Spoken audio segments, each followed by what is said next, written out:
Next question. Any tips on learning about indirect communication? Would be handy for business or parenting. I got a million parenting questions. So Yeah, see, again, I'm avoiding. and like I was saying, that's kind of why you can't really just talk about something, because there's actually, if you want to quantify the parenting questions, there's infinity parenting questions. There's no end to the parenting question because it's just so ambiguous. I don't even know. I mean, really, the bottom line is parenting is leadership, so the principles can be applied. Yeah. But there are some dynamics there, and they're all in your own head. Yeah. That's where they are. Mm-hmm. They're in your own head as a parent. They're this emotional thing that you have stronger than you have it for any other person you're ever going to work with. And that is, you want them to succeed more than anybody else. Yeah. You want them to succeed. You want them to be better. You want them to do better. All those things. And that's the dynamic that makes it tricky. Yeah. And then there's this weird dynamic, too, of the way they look at you, and they either want to impress you or they want to rebel against you, or they see you as being imposing on them. So there's just these other dynamics within the leadership confine that are very challenging. Yeah. And again, I can't judge whether I've been successful yet because I only have my oldest daughter is 16, my youngest daughter is 6, and then I have another daughter and a son in the middle. And then I know that there's specific mistakes that I have made. I know that. And even then, mistakes, like, what does that mean? I mean, of course, mistakes if you go too extreme, but because really successful, or I don't say successful, but really driven people who are just, how you get somebody who's really driven. Yes, I might know one.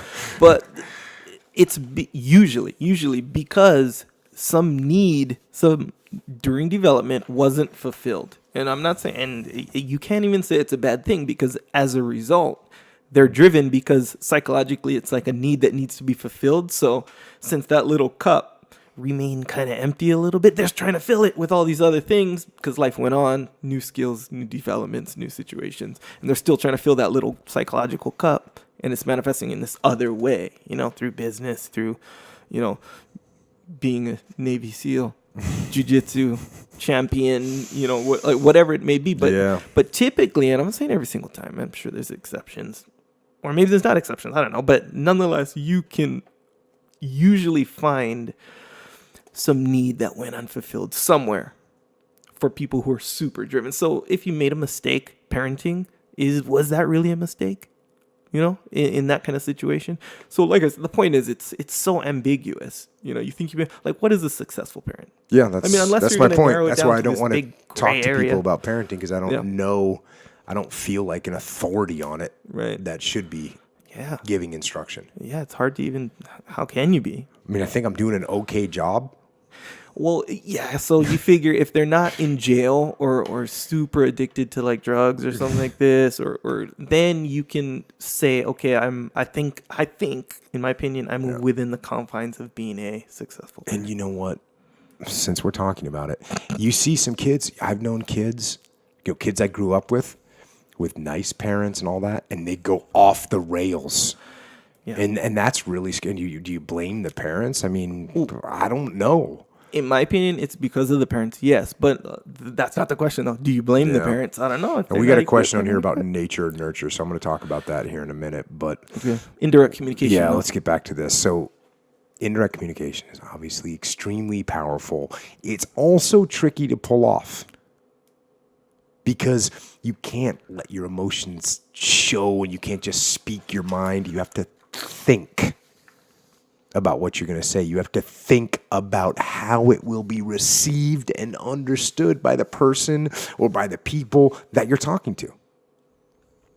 You got to put yourself into their shoes and hear it from their perspective, and that's really hard to do.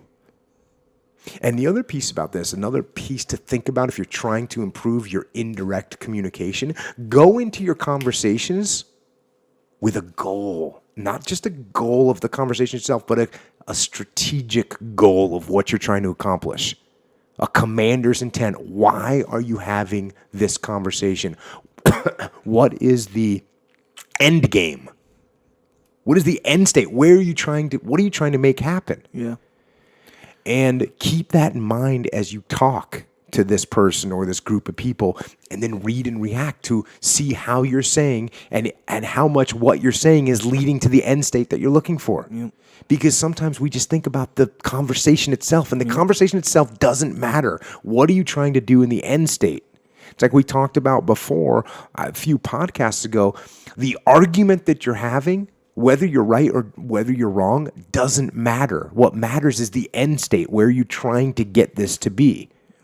How are you trying to influence this person? And remember that the best way to win is for your opponent to not even realize that there's a debate. That's the best way to win. And you get some people instinctively counter everything that you say. Yep. They have a response. They have a thing. They're going to counter everything that you say. Don't do that. If you want to work on your indirect communication skills, absorb what they're saying, right? The best way to get better at indirect communication is to listen. Listen. Not talk, but listen. And as a matter of fact, when you sit back and you let people talk, you're progressing so much, because most people don't want to listen. Most people want to run their mouths. Mm-hmm. And if you ever find yourself running your mouth, you should put yourself in check, because you're giving away too much information. And so you want to listen. You want to try to actually understand what they're saying. And here's another good one. If you don't understand what they're saying, just ask them to explain it again. Mm-hmm. Hey, can you explain that to me again? I missed it. I don't understand. That implies that I want to understand. It implies that I'm doing my best to understand. Mm-hmm. It implies that if I don't understand, I'm going to be frank enough with you to tell you. That is how you get better at indirect communication. Because the more you listen to somebody, the better you understand their position. Yeah. And when you know where someone's position is, the better you can maneuver onto that position. The better you can get to a flank, the better you can make adaptations. And the better tactics you have to win. And that's how you get better at indirect communication.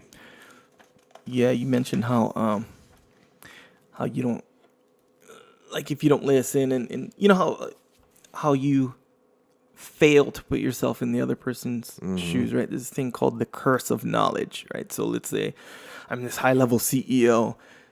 Sometimes we tend to forget how it is to not be the high-level CEO, or we forget how it is to not know everything we know. That's the curse of knowledge. Like, the knowledge basically blocks you from identifying with someone who doesn't know. You know, so, and that goes into these weird details. You know how when you get enough knowledge, certain significant knowledge becomes common sense to you, but meanwhile to everyone else it's not. So you just habitually or unconsciously you might, let's say, skip over it, right? Meanwhile they don't really understand, and then you're just like, I don't know what I'm doing wrong, kind of thing. It's called the curse of knowledge. You gotta watch out for that. Watch out for the curse of knowledge. Yes, I like that.